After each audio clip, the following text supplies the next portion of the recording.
तो दोस्तों स्वागत है आपका मिस्ट मैन में। आज हम एक्सप्लेन करने वाले हैं 2025 के सबसे बेहतरीन horror film bring hear back movie के बारे में। ये मूवी इतनी बढ़िया है कि आपको देखने में मजा आ जाएगा। ये मूवी A24 प्रोडक्शन हाउस की तरफ से है, जिसे डैनी और माइकल फिलिपो ने डायरेक्ट किया है। कहानी में हमें दिखाया गया है कि एक माँ अपनी बेटी को इस दुनिया में वापस लाने के लिए एक खतरनाक डीमोन से डील कर लेती है, जिससे पीछा छुड़ाना लगभग नामुमकिन सा हो जाता है, जिससे दो मासूमों की जिंदगी बर्बाद हो जाती है। और एंड में क्या वो माँ अपनी बेटी को वापस पाती है या नहीं, वो तो हमें कहानी के आगे पता चलेगा। तो दोस्तों बिना देर किए बढ़ते हैं कहानी की ओर।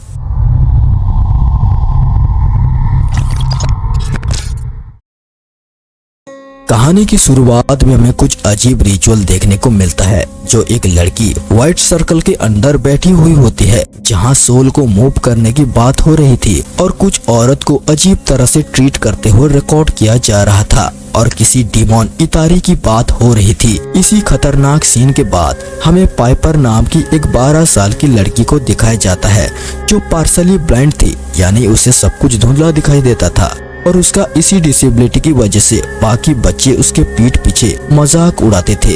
लेकिन पाइपर साफ दिल की अच्छी लड़की थी, तो उसके पास खड़ी कुछ क्लासमेट की आवाज सुनकर उनसे बात करने के लिए जाती है, जो उसे देख वो चुपके हंसने लगती है।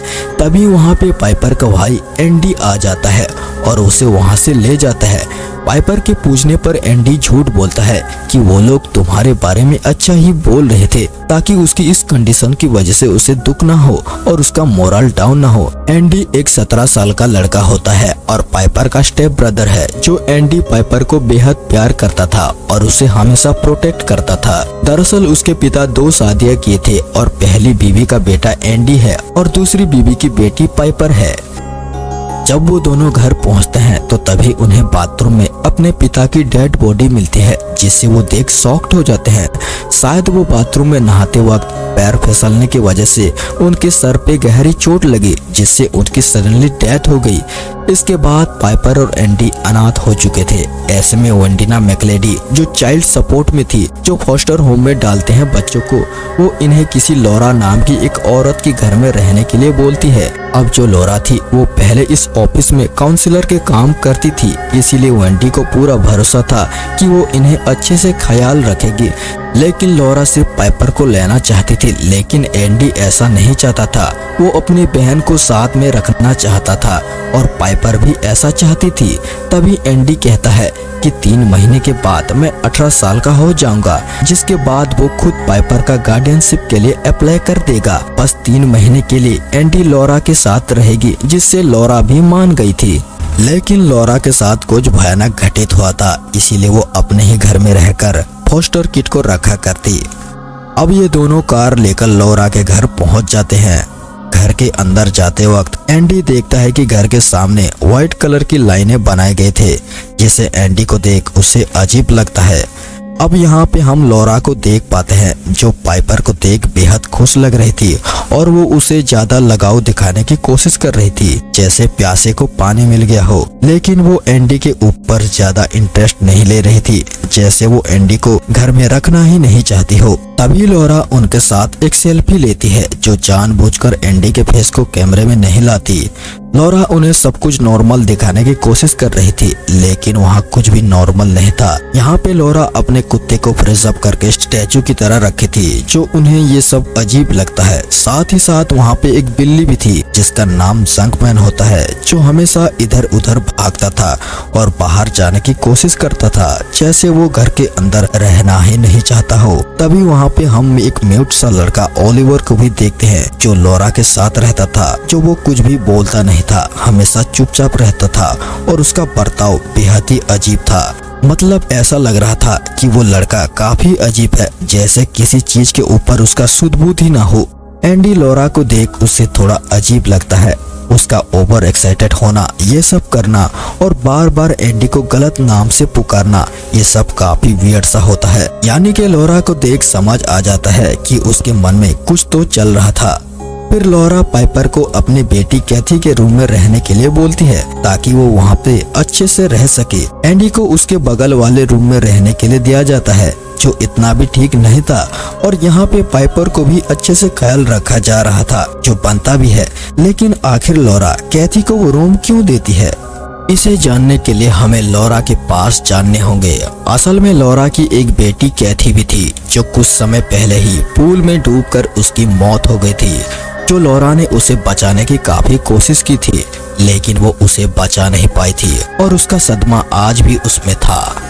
अब यहाँ पे अजीब बात ये थी कि ये जो लॉरा की घर थी, घर के इर्द गिर्द कुछ अजीब तरह से सफेद घेरे बनाए गए थे, जो काफी अजीब था, जो हमने कहानी की शुरुआत में देखा था। अब यहाँ पे लॉरा एंडी से बात करने के लिए एंडी के कमरे में आती है, जहाँ एंडी किसी से बात कर रहा था। जो लॉरा ये देख उसे अजीब लगती है, और जब एंडी डिस्ट्रैक्ट होता है तब लॉरा एंडी के मैसेज चेक करने लगती है। एंडी ये देख लॉरा को मना करने लगता है। ये देख लॉरा ऐसे रिएक्ट करती है जैसे एंडी उसे मार रहा हो, लेकिन एंडी तो बस अपना फोन वापस मांग रहा था। आगे हम देखते हैं कि लॉरा पाइपर के ऊपर नजर रख रही होती है, और जब ओलिवर उसके पास आता है तब लॉरा उसे अपने कमरे में इंतजार करने के लिए कहती है। इसका मतलब लॉरा ओलिवर को लेकर कुछ तो गड़बड़ था। वो बार बार अपने फोन पर वेदर प्रेडिक्शन चेक कर रही थी, जो प्रेडिक्शन में जल्द ही हैवी रेन की संभावना बता रही थी। उधर एंडी उस रात नोटिस करता है कि लॉरा ओलिवर को लेकर अपने पुराने चेम्बर में लेकर जा रही थी, जो उसे अजीब लगता है, लेकिन वो इस बात पर ज्यादा ध्यान नहीं देता और सो जाता है। अब अगले दिन जब उसकी नींद खुलती है तो वो पाता है कि वो अपने पैंट में ही सूसू कर दिया है। ये देख उसे अजीब लगता है, हालांकि वो 17 साल का हो चुका था और उसने ऐसा कभी नहीं किया था। हम समझ पाते हैं कि एंडी के पिता के गुजर जाने के बाद वो ट्रॉमाटाइज था। वो बाथरूम देखकर डर जा रहा था, क्योंकि उसके पिता की मौत बाथरूम में ही हुआ था, और उस दिन एंडी के पिता की फ्यूनरल था और वो दोनों वहाँ पहुँचे थे। लेकिन अब तक एंडी अपने पिता की डेड बॉडी को देखने की हिम्मत नहीं हो रही थी और वो डर रहा था। पाइपर के पूछने पर एंडी बोलता है कि सब कुछ ठीक है और वो दिखने में अच्छे लग रहे हैं। अब यहाँ लॉरा चुपके से एंडी के पिता के सर के बाल को काट लेती है और रख लेती है, और वो एंडी को बोलती है कि वो अपने पिता को आखिरी बार देखे और गुड बाय किस दे। लेकिन एंडी के लिए ये सब बेहद मुश्किल था, वो ऐसा करने के लिए कतरा रहा था। तब लॉरा एंडी को अपने पिता की होठों पे किस करने के लिए कहती है, जो ये बेहद अजीब था, लेकिन एंडी ऐसा नहीं करता। फिर लॉरा एंडी के पिता के होठों पे किस करती है।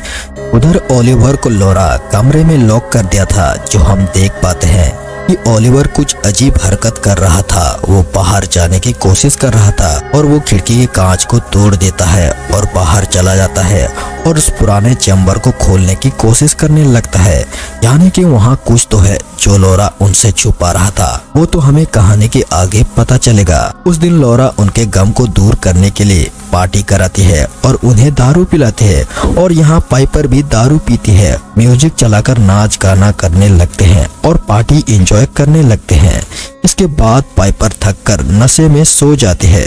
तभी एंडी और लॉरा अपने दिल की बात शेयर करने लगते हैं। लॉरा बताती है कि अपनी बेटी कैथी के मौत के बाद वो अपने आप को संभाल नहीं पाई थी और वो भी अपनी बेटी को अब तक भुला नहीं पाई है। उधर एंडी बताती है कि वो अपने पिता को पसंद नहीं करता था, क्योंकि वो उसे बेहद टॉर्चर करते थे और उसे बाथरूम में ले जाकर शावर ऑन करके मारते थे ताकि किसी को सुनाई नहीं दे। और वो पाइपर को बेहद प्यार करते थे, क्योंकि पाइपर उनकी दूसरी बीवी की बेटी थी। इसके बाद एंडी अपने कमरे में सोने के लिए चला जाता है। तभी हम देख पाते हैं कि लॉरा एक मग में अपने सुसु को कलेक्ट करती है और एंडी के कमरे में जाकर एंडी के पैंट में डाल देती है। इसे पता चलता है ये सब काम लॉरा का था और ये सब वो जानबूझकर कर रही थी और एंडी को मेंटली परेशान कर रही थी, ताकि वो बता सके कि एंडी पाइपर की गार्डियनशिप के लिए ठीक नहीं है। इसके बाद वो एंडी के फोन को उसके फेस से अनलॉक करती है और जितने भी ओलिवर के फोटो मैसेज वगैरह थे सब डिलीट करती है। इसके बाद ओलिवर की आवाज सुनाई देती है और वो ओलिवर को नहाने के लिए ले जाती है और उसके हाथ के घाव को साफ करते हुए बोलती है कि तुम वहाँ गए थे मुझे पता है कि तुम्हें भूख लग रही है और वो दिन बेहद जल्द आएगा जहाँ तुम भरपेट खाना खा सकोगे। ओलिवर उसे अजीब तरह से देखता है। तब हम शीशे में देखते हैं कि ओलिवर के अंदर एक डीमोन होता है। इसके बाद शीशा टूट जाता है। इससे हमें साफ पता चलता है कि ओलिवर के अंदर एक डीमोन है जिसे लॉरा ने उसे कंट्रोल करके रखा है। इसीलिए वो अजीब हरकतें करता रहता है, जैसे हमेशा उसे भूख लग रही हो। अगली सुबह एंडी अपने कपड़े धोने के लिए जा रहा होता है कि तभी लॉरा उसे देख लेती है और जानबूझकर उसे अपने कपड़े धोने के लिए कहती है और जानबूझकर पाइपर के सामने पॉइंट आउट करने लगती है कि देखो एंडी कैसे बेड पर सुसु कर दिया है। इसके बाद लॉरा पाइपर को लेकर शॉपिंग के लिए बाहर ले जाती है, जहां घर में एंडी और ओलिवर होते हैं। एंडी को यहाँ वॉशरूम में नहाने के लिए डर लग रहा था, इसीलिए वो बाहर जाकर नहाने लगता है कि तभी वहाँ ओलिवर को देखता है जो खिड़की पर खड़ा होता है और वो एक मक्खी को मारकर खा जाता है। इससे पता चलता है कि ओलिवर के अंदर जो डीमॉन है वो भूखा रहता है और उसे कुछ न कुछ खाने की तलब रहता है। लेकिन एंडी ओलिवर को देख ऐसा लगता है कि वो उसे हाय कर रहा है। नहाने के बाद एंडी ओलिवर के कमरे में जाता है, लेकिन कमरा लॉक्ड होता है। फिर वो चाकू की मदद से दरवाजा खोलता है और उसे बाहर ले आता है और उसे बात करने की कोशिश करता है, लेकिन ओलिवर कुछ भी नहीं बोलता, वो चुपचाप होता है। एंडी सोचता है कि आखिर लॉरा ओलिवर के साथ ऐसी बर्ताव क्यों करता है और वो इसे कमरे में लॉक करके क्यों रखा है। आखिर ये इसका क्या बिगाड़ सकता है। एंडी बोलता है कि तुम्हें शायद भूख लगी होगी, अगर तुम कुछ बोल के दिखाओ तो मैं तुम्हें कुछ खाने को दूंगा। एंडी को ऐसा लगता है कि ओलिवर बात करने के लिए थोड़ा अनकंफर्टेबल है, इसीलिए वो एक पेन और पेपर देता है ताकि वो लिख सके। फिर एंडी खरबूजे को काटता है और चाकू समेत ओलिवर को खाने के लिए ऑफर करता है, लेकिन ओलिवर खरबूजे के साथ चाकू को भी खाने लगता है, जिससे उसके लिप्स कट जाते हैं और दांत टूटने लगते हैं, जिससे बहुत सारा खून बहने लगता है। एंडी ये देख उसे हॉस्पिटल ले जाने लगता है। तभी हम देख पाते हैं कि ओलिवर उस लाइन को क्रॉस नहीं कर पा रहा था जहां लॉरा के घर के चारों ओर अजीब व्हाइट कलर की घेरा बनाया गया था। एंडी जब ओलिवर को उस रेखा से बाहर ले जाता है तभी वो अजीब तरह से चिल्लाने लगता है और छटपटाने लगता है, जैसे ओलिवर के अंदर का जो डीमॉन है वो इस रेखा से बाहर नहीं जा सकता। बस तभी ओलिवर को होश में आता है और वो कुछ बोलता है जैसे वो डीमॉन के कंट्रोल से बाहर आ गया हो। तभी वो एंडी से सिर्फ एक ही बात बोलता है, हेल्प मी। इससे पता चलता है कि लॉरा ने उसके साथ कुछ तो गलत किया है। लेकिन तभी वहाँ पे लॉरा शॉपिंग से वापस आ गई थी और वो ओलिवर को ये हालत में देख वो एंडी के ऊपर चिल्लाने लगती है कि ये बाहर कैसे आया और उसे हॉस्पिटल ले जाने की वजह लॉरा अपने कमरे में ले जाती है और टीवी पर कुछ अजीब रिचुअल देखने लगती है। दोस्तों ये वही रिचुअल थी जहां हमने कहानी के पहले सीन में देखा था और उस रिचुअल में हम देख पाते हैं कि एक औरत को शांत करने के लिए उसके माथे पर उंगलियों से गोल गोल घुमाया जा रहा था, जहां वो धीरे धीरे शांत हो जा रही थी। तभी हम देख पाते हैं कि ओलिवर होश में आ गया था और उस डीमॉन के कंट्रोल से बाहर आ चुका था। फिर वो लॉरा को उससे दूर रहने के लिए बोलती है और चिल्लाने लगती है। तभी लॉरा अपने कमरे में म्यूजिक चला लेती है और वॉल्यूम तेज कर लेती है ताकि उसकी आवाज किसी को सुनाई न दे। फिर वो ओलिवर के माथे पर अपने उंगलियों से गोल गोल घुमाने लगती है जो उसने टीवी पर देखा था। फिर ओलिवर धीरे धीरे शांत हो जाता है और फिर से उस डीमॉन के कंट्रोल में आ जाता है। फिर लॉरा एंडी के पिता के बालों के गुच्छे को खाने के लिए देती है, जिससे ओलिवर खा लेता है और वो बिल्कुल शांत हो जाता है। इसके बाद लॉरा एंडी को ब्लेम करने लगती है और यहाँ पे हमें एक बात पता चलता है। दरअसल लॉरा ही रिपोर्ट करने वाली थी कि एंडी फिट नहीं है पाइपर की गार्डियनशिप के लिए। इसके बाद एंडी पूरी तरह से लॉरा के ऊपर शक करने लगता है। वो बिल्कुल नॉर्मल नहीं थी, जो अपने बेटी की मौत के बाद वो यहाँ कुछ तो खिचड़ी पका रही थी, जिससे उसके अंदर कुछ तो अजीब नजर आ रहे थे। उसके कुत्ते को स्टैचू की तरह रखना और ओलिवर के साथ बुरा बर्ताव करना। उस रात एंडी नहाने के लिए जाता है, जहां बाथरूम में ओलिवर आता है, जो ओलिवर की जगह वो अपने पिता को देखता है, जहां एंडी को हेलुसिनेशन हो रहा था और उसके पिता कहते हैं कि वो बारिश में मर जाएगी। ये सब देख एंडी हड़बड़ा जाता है और नीचे गिर जाता है और उसके सर में चोट लगती है। अगले सीन में हम देखते हैं कि एंडी हॉस्पिटल में होता है, जहां वो रिकवर कर रहा होता है कि तभी वहां पे लॉरा उसे मिलने आती है। फिर एंडी बताता है कि उस रात बाथरूम में उसके पिता दिखाई दिए थे और वो कह रहे थे कि बारिश में कोई तो मरेगा, लेकिन लॉरा ऐसे रिएक्ट करती है जैसे इसके बारे में उसे कुछ तो पता है। फिर अगले ही पल में उसकी बातों को पलट देती है और कहती है ये तुम्हारा हेलुसिनेशन होगा, क्योंकि तुम्हारे पिता बाथरूम में ही खत्म हुए थे, इसीलिए तुम्हें ऐसा लगा होगा। इसके बाद लॉरा घर पहुंच चुकी होती है और बारिश शुरू हो चुकी होती है। तभी लॉरा पाइपर के साथ बारिश में नाचने लगती है और उसके साथ अच्छे से टाइम स्पेंड करने लगती है और बारिश में एंजॉय करने लगती है। यहाँ तक कि वो अपने बेटी कैथी के कपड़े को भी पहनने के लिए देती है। लॉरा यहाँ धीरे से अपना एजेंडा पुश करते हुए कहती है कि पाइपर को उसके साथ हमेशा के लिए रह जाना चाहिए।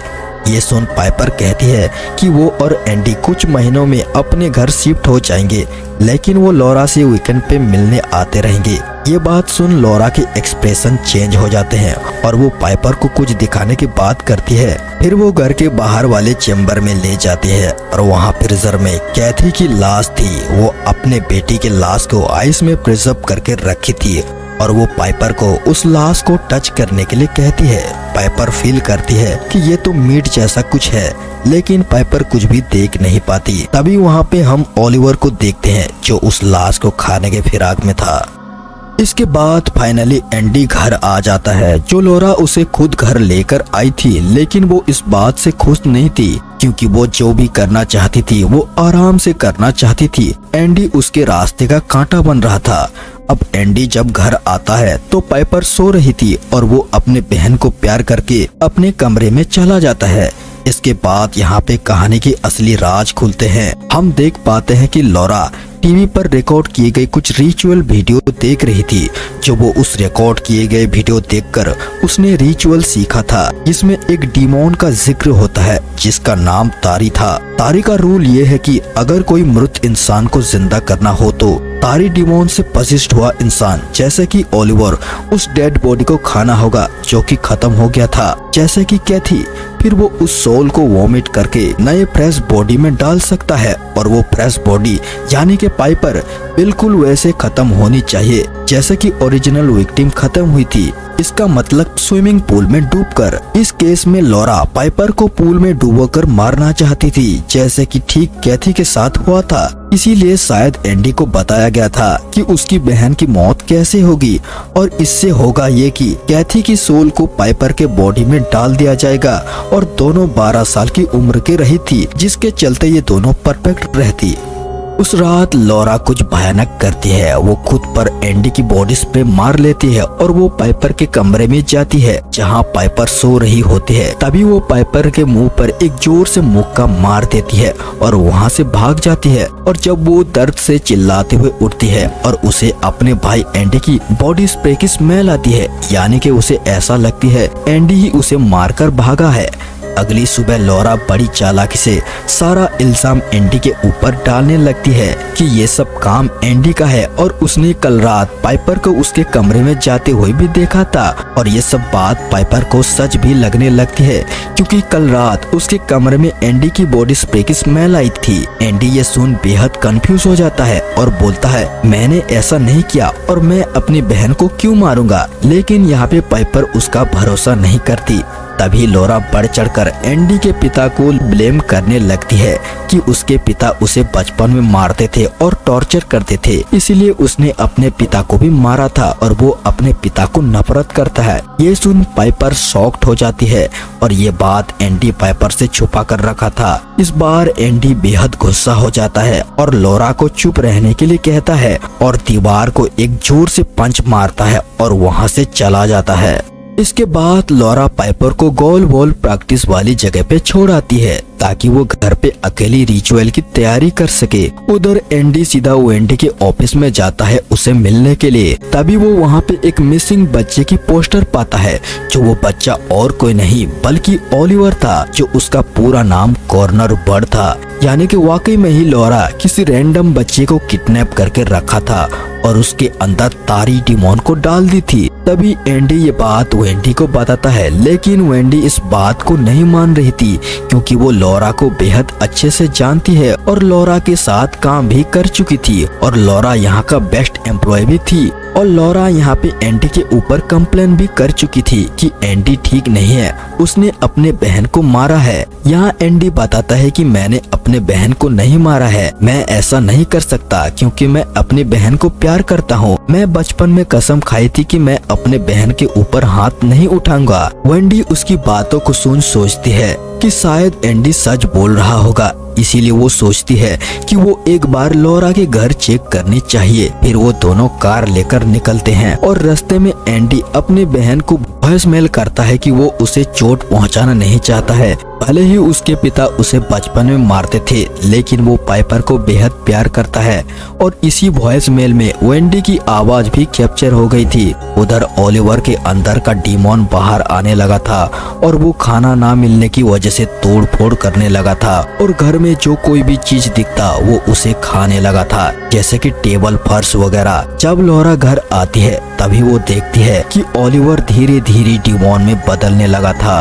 फिर ओलिवर लॉरा के ऊपर हमला कर देता है और उसके हाथ को बुरी तरह से काट लेता है। लॉरा किसी तरह से ओलिवर से बच के अपने आप को कमरे में बंद कर लेती है और फिर उधर ओलिवर खुद को खाना शुरू कर देता है। कुछ देर बाद लॉरा खून से सर्कल बनाकर ओलिवर को कंट्रोल कर लेती है और यहाँ पे हमें पता चलता है कि जब एंडी पाइपर को फोन पे वॉइसमेल किया था तब वहाँ पे लॉरा के पास पाइपर की फोन थी और वो जान चुकी थी कि वो दोनों यहाँ पे आ रहे हैं। इसीलिए वो तुरंत ही घर को साफ करने लगती है ताकि वो वेंडी को कुछ भी पता न चले। जब वेंडी घर आती है तभी घर में सब कुछ नॉर्मल पाती है और जाते वक्त नोटिस करती है कि लॉरा के हाथ से खून बह रहे थे।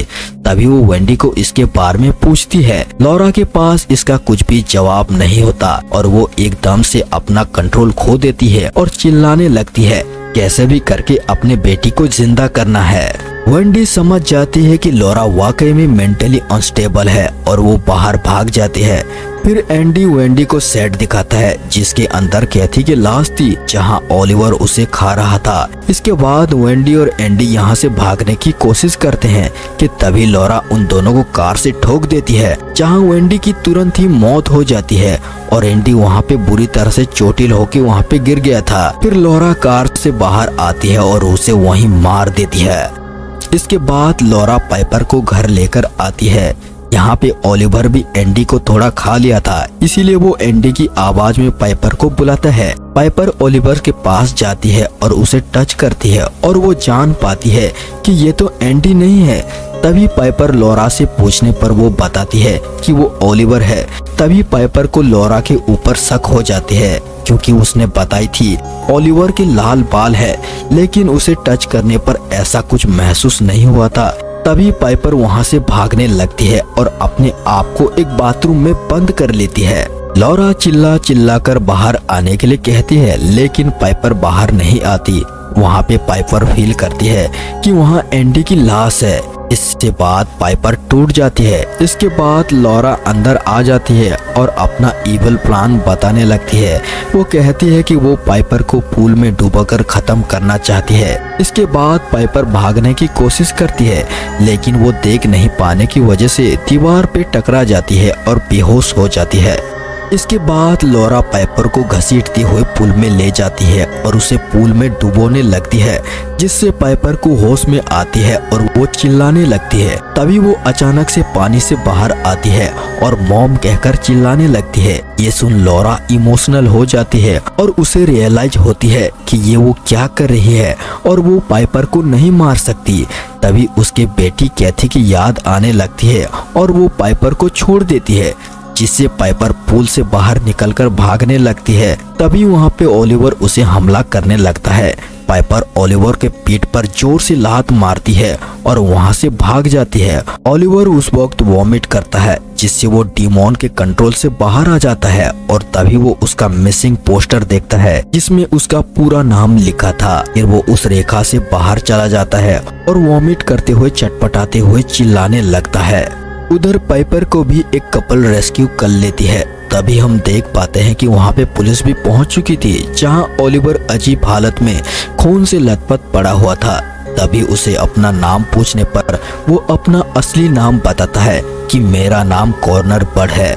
उधर लॉरा को एहसास हो चुकी थी कि वो अपनी बेटी कैथी के बिना जिंदा नहीं रह सकती, इसीलिए वो अपनी बेटी कैथी की डेड बॉडी को लेकर उस पूल में ही अपने आप को खत्म कर लेती है। इसी तरह ये कहानी यहीं पे समाप्त हो जाती है। कहानी आपको कैसी लगी हमें कमेंट करना। अगर आप चैनल में नए हो तो चैनल को सब्सक्राइब कर देना और वीडियो को लाइक कर देना। थैंक्स।